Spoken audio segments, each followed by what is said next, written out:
This week I'm taking a look at a Swytch. Not a light switch, but a Swytch with a Y, which they say is a quick, easy and relatively cheap way to convert a normal bike into an e-bike. Let's see!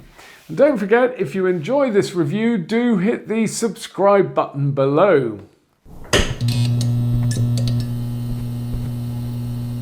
When economists talk about the cost of living and the rising costs of stuff, they invariably talk in terms of the retail or consumer price index, or the house price index. But I think there should be another index which might help focus people's minds a little.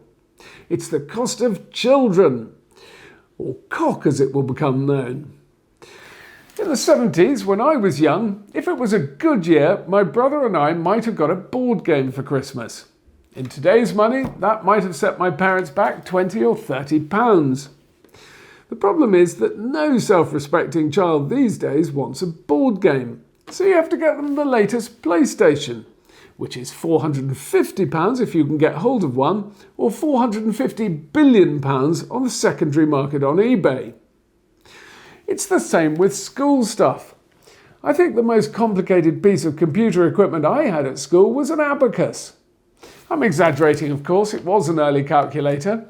Still, it can't have cost more than a tenner. Nowadays, every child needs an iPad Pro, which starts at about £1,000. And it's the same with bicycles too. In fact, my old Raleigh chopper, or whatever it was, cost about £70 in the 70s, which would be about £350 in today's money.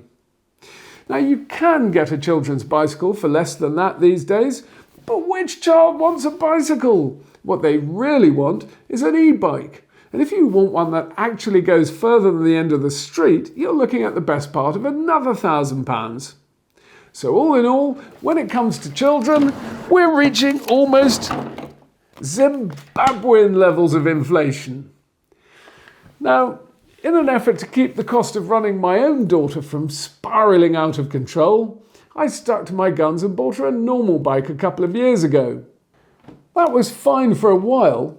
The problem is that my wife and I both have e-bikes now, and it's a bit of a pain when we sail ahead up the hill and then have to wait half an hour for my daughter to arrive. So I bought the Swytch Ebike conversion kit as a way of levelling the playing field without spending a silly amount of money.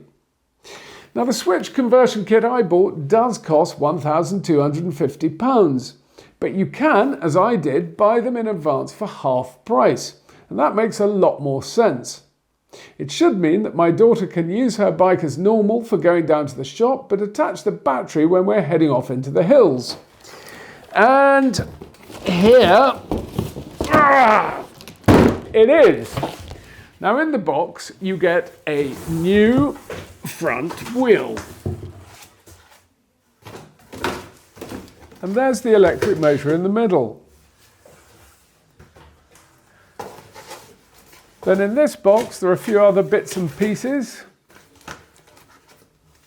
Full instructions and a quick start guide.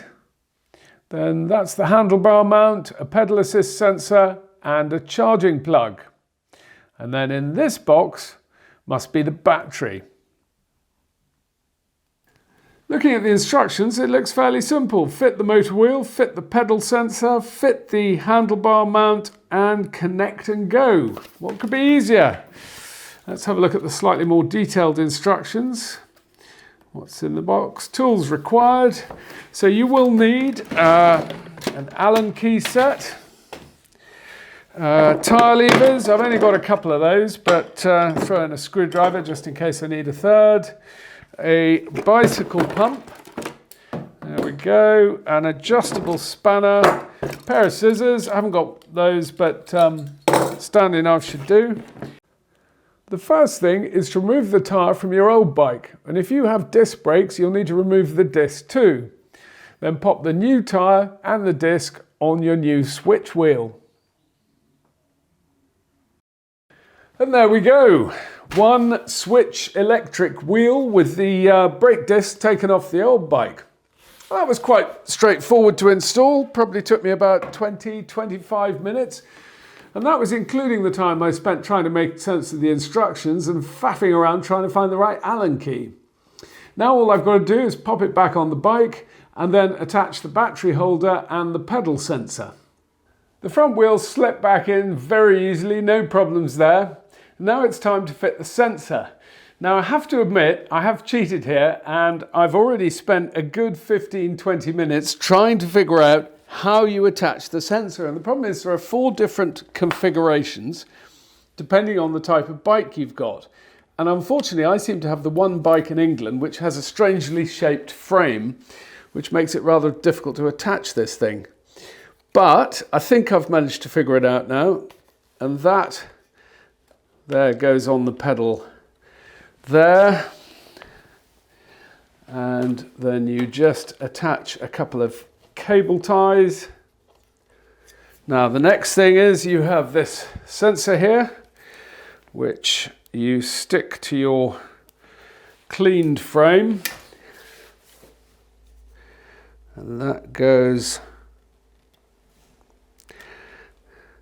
Now again, another problem, I'm not sure if this is going to affect this thing, but it's supposed to be centered up with the center of the spindle. And that's impossible on this frame because the point where you mount it doesn't actually sit in the right place. Anyway, we'll see how we go with that. And now, all I have to do is fix the battery holder onto the front. Well, the battery mount looks fairly straightforward. You just pop the mount at 45 degrees on the handlebars and then pop the bolts on. Right, that's that done. Now I've just got to connect it all up. There's this one for the power to the motor. There's an arrow on the socket and the plug to align. And then this one from the sensor, which has an orange plug on it, and a little sticky outy thing to help line it up. I think that's in. And then pop the battery on, power it on, and we're ready to go. And that took me about an hour and 20 minutes with a bit of faffing around. Now it's time to put this thing through its paces. So I've got togged up in my full pro cycling gear and we're going to head off to Cheddar Gorge.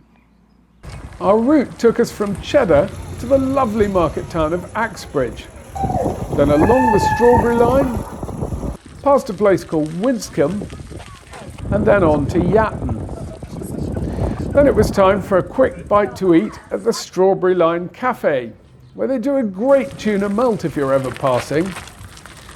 Then it was back the way we came, all the way to our starting point at Cheddar Bikes, which is a great place to rent an e-bike if you haven't got your own. And what a great success that was! There were 7 of us on that ride, my daughter on her new Swytch, up against 4 Cannondale e-bikes carrying people with, how shall I put it, a wide range of physiological qualities. There was also one chap on a giant e-bike, by which I mean the brand, not the size of the thing, and one other person riding something called a Frigo. Our route was 22 miles of flat going, and my daughter was usually at the front, always felt she had enough power and didn't run out of battery. 22 miles is 36 kilometres, and by the time we got back there was 1 bar of battery left. That means we might have squeezed 45 kilometres out of the battery. It's difficult to be sure because once my daughter was down to 1 bar, she started rationing it a bit. Now 45 kilometres is a little shy of the 50 kilometre expected range claimed by Swytch, but it was a cold day, which reduces performance. And the great thing about Swytch bike conversion kits is that they only add about 3 kilos to the weight of the bike, which is hardly noticeable. In my case, it's not much more than a good lunch.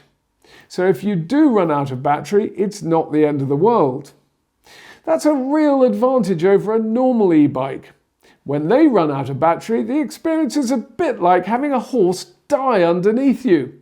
Except I think even a dead horse would be easier to pedal than my Cube e-bike when it runs out of battery.